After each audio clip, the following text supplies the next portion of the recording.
Bom dia, irmãos e irmãs, que Deus abençoe muito a sua vida nesse domingo. Eu queria meditar com vocês hoje num texto bíblico que está lá no livro de Apocalipse. Nós tivemos, alguns meses atrás, um estudo sobre o Apocalipse na nossa igreja, porque esse livro, para muitos, ele é ou incompreensível ou gerador de medo, de pavor. E, na verdade, as duas abordagens são problemáticas e são incorretas em relação ao Apocalipse. A grande mensagem do Apocalipse não é de medo, não é de pavor, não é de paralisia diante do que vem, mas sim é uma mensagem de esperança. E a gente vai falar sobre isso hoje. Eu queria então ler com vocês o texto do Apocalipse que está lá no capítulo 1, no versículo 9, que diz assim: Eu, João, irmão vosso e companheiro na tribulação, no reino e na perseverança em Jesus, achei-me na ilha chamada Patmos por causa da palavra de Deus e do testemunho de Jesus. Achei-me em espírito no dia do Senhor, e ouvi por detrás de mim grande voz como de trombeta, dizendo: O que vês escreve em livro e manda às 7 igrejas: Éfeso, Esmirna, Pérgamo, Tiatira, Sardes, Filadélfia e Laodiceia. Voltei-me para ver quem falava comigo, e voltado vi 7 candeeiros de ouro, e no meio dos candeeiros um semelhante a filho de homem, com vestes talares e cingido à altura do peito com uma cinta de ouro. A sua cabeça e cabelos eram brancos como a alva lã, como neve, os olhos como chama de fogo, os pés semelhantes ao bronze polido, como que refinado numa fornalha, e a voz como voz de muitas águas. Tinha na mão direita 7 estrelas, e da boca saía-lhe uma afiada espada de 2 gumes. O seu rosto brilhava como o sol na sua força. Quando o vi, caí aos seus pés como morto. Porém ele pôs sobre mim a mão direita, dizendo: Não temas, eu sou o primeiro e o último, aquele que vive. Estive morto, mas estou vivo pelos séculos dos séculos, e tenho as chaves da morte e do inferno. Escreve, pois, as coisas que viste, até que as que são, e as que hão de acontecer depois destas. E até aqui o texto. A gente sabe que o texto continua e apresenta agora as cartas destinadas a essas igrejas. Nós fizemos então, como eu disse agora há pouco, um estudo há um tempo atrás sobre o Apocalipse, e nesse estudo a gente afirmou algumas questões que eu queria relembrar aqui para a gente poder pensar sobre esse texto. A primeira questão que nós afirmamos sobre o Apocalipse é que quando João escreve, ele não escreve pensando na igreja do século XXI. Ele não escreve pensando numa igreja que virá lá para frente e ele não sabe quem são. Não. João escreve o seu texto e todo o Apocalipse é uma carta. Ele escreve com um destinatário em mente.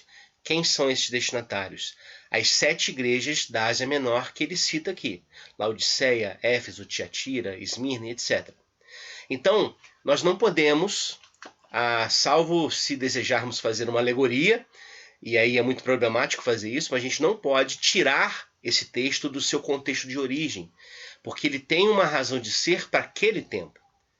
E aí, quando a gente entende melhor aquele contexto histórico, quando a gente entende melhor, quando a gente entende melhor o primeiro século e como era a vida das igrejas naquele momento, a gente consegue entender melhor a sua mensagem, e aí sim, justamente porque o texto é a palavra de Deus, a gente pode atualizá-lo para o nosso tempo. Então a primeira coisa que a gente precisa lembrar é isso: o texto tem um destinatário. Esse destinatário são os cristãos do primeiro século da era cristã, ou seja, essas igrejas aqui da Ásia Menor. Qual é o contexto em que isso está acontecendo? Bom, João está preso na ilha de Patmos. A ilha de Patmos era uma ilha utilizada pelo Império Romano para colocar gente que de algum modo se transformava em risco para o Império. Então lá você isolava essas pessoas e não impedia que elas tivessem contato pessoal com outras pessoas do continente. João então está exilado, e diz o texto bíblico que ele está lá por causa da palavra de Deus, ou seja, a mensagem que ele anunciava de alguma maneira incomodou o Império Romano, e por causa disso ele foi exilado. A gente sabe que no início do cristianismo, o Império Romano se torna um dos rivais do cristianismo, em grande parte porque os cristãos se recusavam a adorar o imperador como divindade, e diziam que adoravam a Jesus como Senhor, como Messias, como Filho de Deus. Ora, esses títulos, Filho de Deus, Salvador, já eram títulos que, de alguma maneira, eram adotados pelo próprio imperador. Então, quando os cristãos, de alguma forma, se apresentavam dizendo que nós servimos a um Senhor que não é o imperador, eles se tornam um risco aos olhos do Império. É claro que eu estou simplificando muito aqui essa questão, mas eu quero só destacar. João está preso por causa da palavra de Deus, por causa do Evangelho, está isolado. Esse isolamento, contudo, não torna João inerte às preocupações que ele tem com seus irmãos. Gente que ele convivia diariamente durante muito tempo e que agora ele está privado da sua companhia. Então ele olha para as igrejas lá do continente, essas igrejas da Ásia Menor, e ele se sente pastoralmente preocupado com elas. E ele se sente preocupado por uma razão. A razão aqui que está acontecendo no Império Romano, nesse período, é que há uma perseguição à igreja, mas não é uma perseguição sangrenta, não é uma perseguição violenta necessariamente, é muito mais uma preocupação, uma perseguição ideológica. Em que sentido? A lógica do império está sendo absorvida pela igreja. A gente percebe que isso acontece nesse período, e o Apocalipse fala isso de forma simbólica, quando apresenta, por exemplo, lá no capítulo 13, a descrição das duas bestas. Diz lá o capítulo 13 de Apocalipse que João viu emergir do mar uma besta que tinha 10 chifres, 7 cabeças, e sobre os chifres 10 diademas, e sobre as cabeças nome de blasfêmia. Essa besta que surge do mar, para muitos estudiosos do Apocalipse, é uma referência ao próprio Império Romano. Porque o Império Romano, quando conquista a Palestina, ele vem do mar Mediterrâneo. Então é uma afirmação de que essa besta que ele descreve aqui é o Império. E aí ele diz, no versículo 11, vi ainda outra besta emergir da terra, possuía 2 chifres, parecendo um cordeiro, mas falava como dragão. Essa outra besta aqui, que parece um cordeiro e fala como dragão, é a besta da religião, da religiosidade. É claro que eu estou aqui fazendo uma abordagem hermenêutica interpretativa disso, mas para mim essa besta é uma referência a um falso cristianismo, a um falso evangelho, que parece cordeiro, ou seja, lembra Jesus na aparência, mas o conteúdo é dragão, e dragão é o símbolo aqui do Apocalipse usado para Satanás. Então essa besta que se apresenta como cordeiro acaba, segundo o texto, enganando a muitos, porque faz muitos sinais, e leva as pessoas a adorar a primeira besta. Então é um serviço da religião, um trabalho da religião, a serviço do império, a serviço do imperador. É uma religião que coloca os seus fiéis em rota de adoração ao império e adotando a sua lógica. Pois bem, é contra isso aqui que João está preocupado. O que ele diz é, olha, vocês não podem levar a marca da besta. E, novamente, essa besta é uma referência ao imperador. E a marca da besta que é colocada na fronte e nas mãos, ou seja, é pensar como um império, com as categorias imperiais, e agir com a lógica do império. É isso que João não quer que a igreja faça, que a igreja passe. E aí a preocupação dele é essa. Ora, se a igreja está passando por perseguições, por crises, e muito mais do que isso, está enfrentando um grande desânimo e uma grande falta de fé mesmo, uma desconfiança de que, na verdade, eles estão sozinhos na caminhada. João quer, a partir da sua visão que ele tem, do que Deus revela a ele, ele quer dizer para essas igrejas, vocês não estão sozinhos. E a maneira que ele faz isso, e aí eu queria já destacar alguns pontos dessa passagem para a gente meditar essa manhã. A maneira que ele faz isso, em primeiro lugar, é lembrar o seguinte, aos cristãos que estão sozinhos, que estão se sentindo ameaçados, que estão se sentindo naufragando na fé. Ele diz para essas pessoas, vocês não estão sozinhos, porque eu, João, sou o companheiro vosso na tribulação, na esperança do reino de Deus. Então o que ele faz? Ele fala isso logo no início. Irmão vosso, companheiro na tribulação, no reino e na perseverança em Jesus. Ou seja, nós não estamos sozinhos.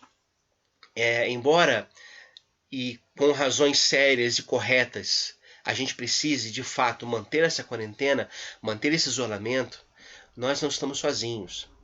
Graças a Deus há esses meios virtuais com os quais a gente pode contar para se comunicar. Né? Isso é uma coisa boa.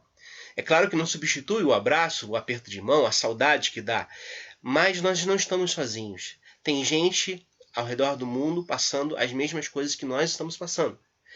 E isso traz um senso de pertencimento e um senso de que a gente, como nós, que também precisa do nosso cuidado, né? Ou seja, é uma abertura para o cuidado com o outro, para lembrar-se do outro.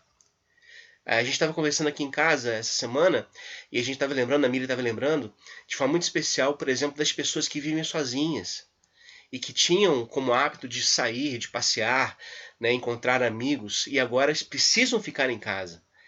Então, como é que a gente pode ajudar essas pessoas? De uma maneira deixando claro para elas, olha, vocês não estão sozinhas, ligando para elas, entrando em contato, mantendo o contato virtual, né? Não permitindo que a gente também se isole do outro, não. Acho que a hora de usar, por exemplo, as redes sociais, que tantas vezes são usadas para coisas ruins, para disseminar o ódio, agora é a hora de usar as redes sociais para disseminar partilha, amor, compaixão, carinho, para dizer, olha, eu estou aqui, qualquer coisa, me liga, me avisa. Eu estou disponível. O meu tempo não é agora só meu tempo. Por quê? Porque eu tenho companheiros na tribulação e eu preciso também dar ouvidos a essas pessoas.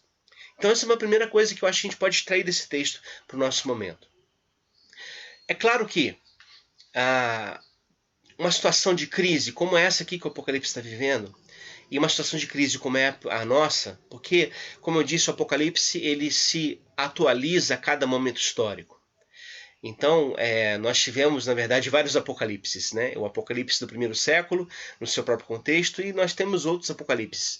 Todas as vezes que alguém se levanta na história como com os mesmos valores do Império Romano, por exemplo, com os mesmos valores imperialistas, os mesmos valores de uma maneira que afligem o ser humano e que colocam outras questões de menor importância, mais valiosas que a vida, por exemplo, colocar a economia acima da vida humana, colocar o lucro acima da vida humana. Quando isso acontece, nós estamos de novo diante de um novo império, de uma lógica imperial que ressuscitou e que de uma maneira continua tentando nos coagir e nos seduzir nessa mesma lógica.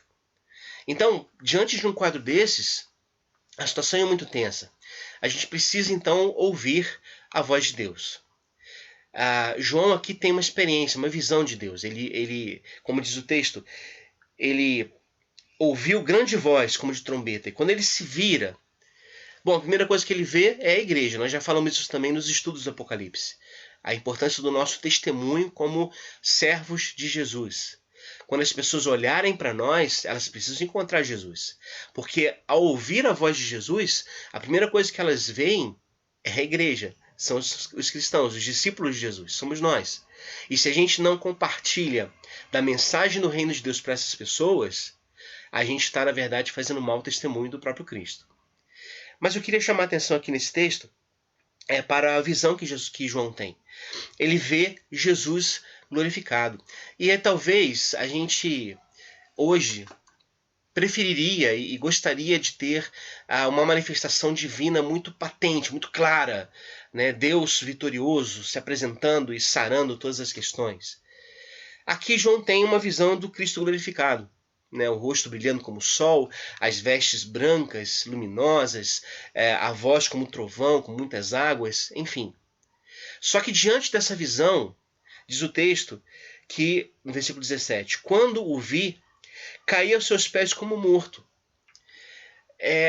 O poder de Deus, e embora nós precisamos afirmar, sim, Deus é soberano, Deus é todo-poderoso, mas Ele é todo-poderoso em amor.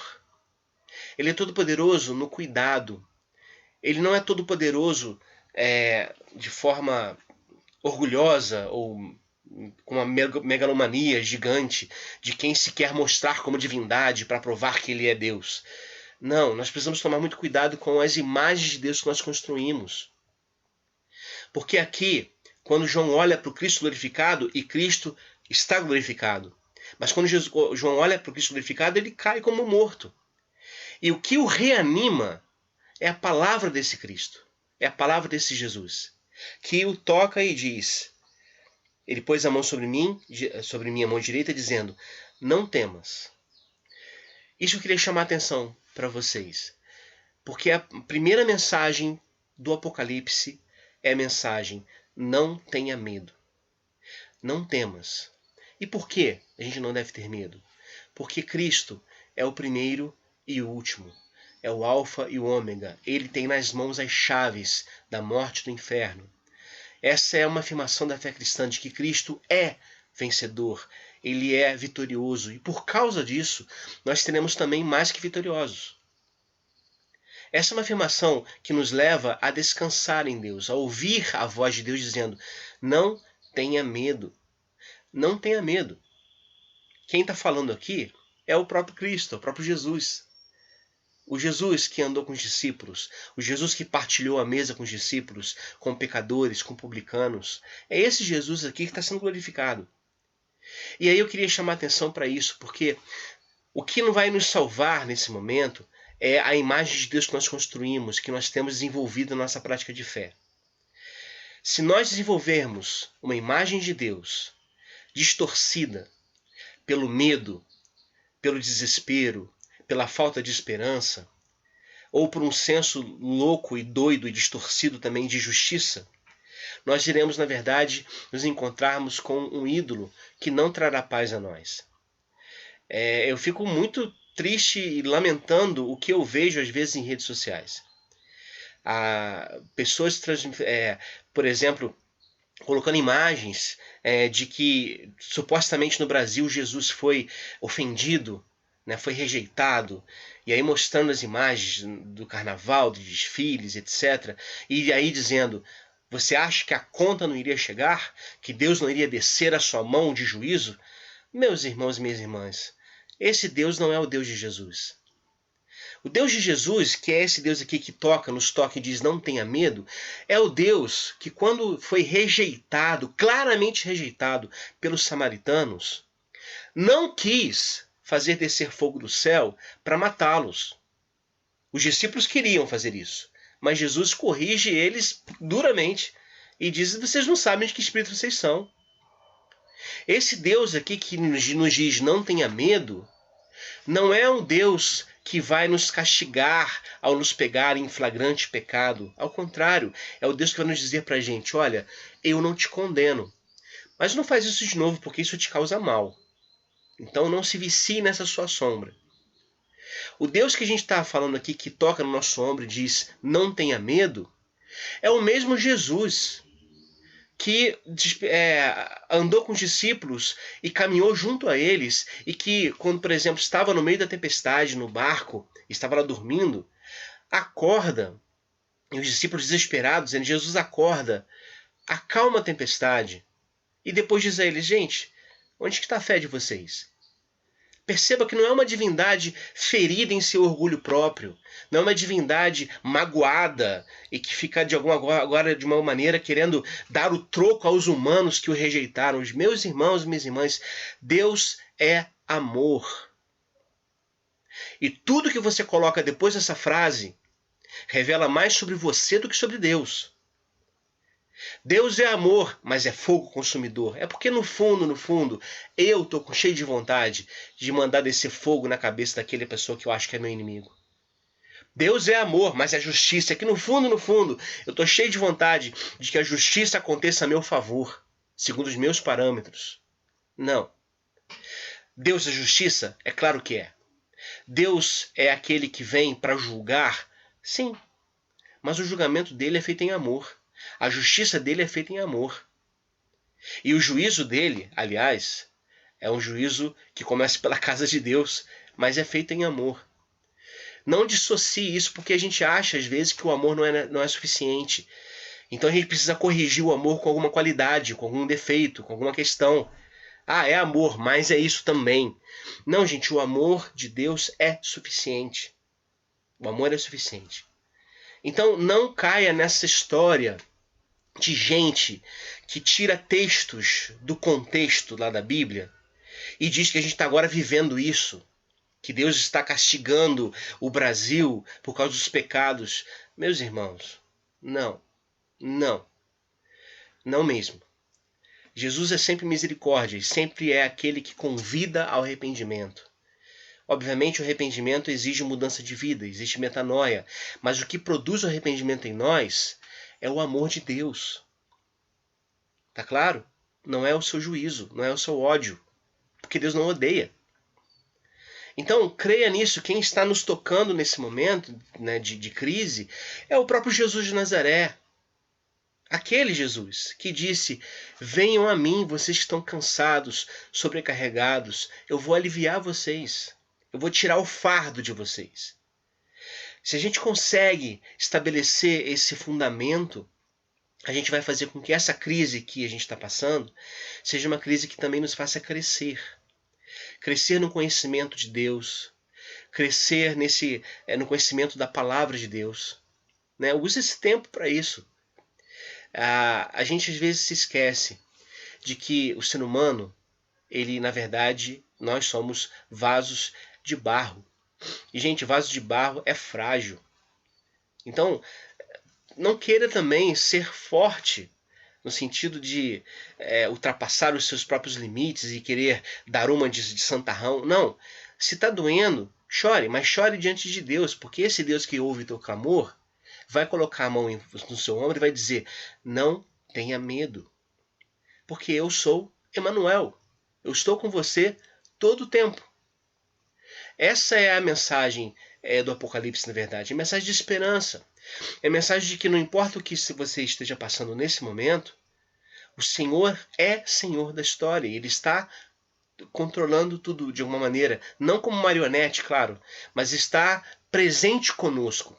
Deus não tem nenhum desejo de nos fazer voar sobre as tempestades. Mas certamente Ele vai seguir com a gente na tempestade, no meio dela. Então descanse nesse amor de Deus. E quando a gente faz isso, a gente percebe que o Apocalipse tem uma mensagem de esperança. Lá no finalzinho do Apocalipse, se diz com todas as letras, no versículo 21, vi novo céu e nova terra, pois o primeiro céu e a primeira terra passaram, e o mar já não existe. Aqui, é claro, há uma dimensão escatológica, uma dimensão de parousia, de olhar para frente e perceber que há uma dimensão de plenitude que nós ainda não alcançamos, mas que nós seremos levados até lá pelo próprio Deus. Mas isso aqui também é uma mensagem para nós hoje. Vi novo céu e nova terra, porque o primeiro céu e a primeira terra passaram e o mar já não existe. Preste atenção. O mar aqui é o mar que aparece lá, a besta, de onde a besta surge, que é a besta que é o Império Romano, que é a fonte de todo mal para essa igreja aqui do Apocalipse. Então o que o livro está dizendo é o seguinte: haverá um momento em que a fonte desse mal desaparecerá, não haverá mais. E nós veremos um novo céu e uma nova terra, porque o primeiro céu e a primeira terra passaram. Isso a gente pode pensar da seguinte maneira também. Essa crise de hoje eu espero que esteja, aliás, nos fazendo repensar o nosso próprio jeito de viver como sociedade. É preciso parar, então, e repensar para onde nós estamos indo. E talvez, aí sim, talvez, essa crise seja um meio para que nos acordemos disso e que a gente possa construir um novo mundo, um novo céu, uma nova terra, com a ajuda do próprio Deus, onde reine a justiça, a alegria, a paz do reino de Deus. Onde, aliás, que coisa interessante, os templos não serão necessários, as igrejas serão desnecessárias. Tanta gente aí criando caso porque precisa estar no templo. Meus irmãos, nós somos o templo do Espírito Santo. Onde nós estivermos reunidos, em 1 ou 2 ou 3, nós somos igreja. Pronto, final. Nós não precisamos do templo para viver como igreja. E segundo Apocalipse, o nosso alvo é uma cidade na qual não há templos. Por quê? Porque a glória de Deus é suficiente e iluminará a todos. Então eu acho que a gente poderia usar esse momento para fazer algumas questões de ordem prática. Primeiro, e é a sugestão que eu faço para você nesse período de quarentena, use esse tempo para orar em família, para dedicar tempo à leitura do próprio texto bíblico, a ler bons livros, a ouvir boa música. É claro que a gente precisa estar bem informado do que está acontecendo no mundo, mas também tome cuidado para não ficar sobrecarregado dessas informações que de uma maneira possam te fazer mal.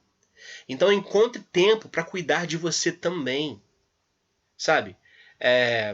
Ler um livro, como disse, ouvir música, fazer um prato novo na cozinha, na culinária, descansar, repousar. Quanto tempo você não consegue fazer isso, talvez? Então esse é o momento para que a gente use para o nosso próprio, a nossa própria fruição da presença de Deus. Porque Deus está conosco, Deus está em nós. A segunda questão que eu acho que é importante para a gente usar esse tempo é justamente em nível mais global, é nível de se repensar enquanto sociedade. A gente estava caminhando, a gente está caminhando, na verdade, se nada for feito, para um caos ambiental, um caos social absurdo. E é preciso que a gente então pare um momento para repensar onde nós estamos e como a gente pode trabalhar para que isso não aconteça. Ok? E aí, é claro, né, nesse momento de pausa, use esse momento também para se conhecer, né, para olhar para dentro de si. Em oração diante de Deus, orar e pensar dentro de si mesmo, né, olhar para você. Eu acho que isso, de uma maneira, nos ajudará a passar bem por esse período. Ok, meus irmãos? Creia que Deus é com você. Deus é Emanuel. Ele garantiu que estaria conosco todos os dias até a consumação dos séculos. E se ele garantiu, isso é verdade. Ele está conosco. E como, inclusive, o Marcos colocou agora há pouco, cantou, né? Se Deus vive, a gente pode crer no amanhã. Amém? Então creia, porque esse Deus que a gente serve é esse Deus aqui, do Apocalipse 1, que diz: eu estive morto, mas estou vivo pelos séculos dos séculos, e tenho as chaves da morte e do inferno. Eu sou o primeiro e sou o último. Amém, meus irmãos? Que Deus abençoe você ricamente, em nome de Jesus. Não saia de casa, fique em casa, apenas se for necessário, mas fique em casa, e a gente vai, junto com o Senhor, passar por isso. Que Deus abençoe ricamente sua vida, em nome de Jesus.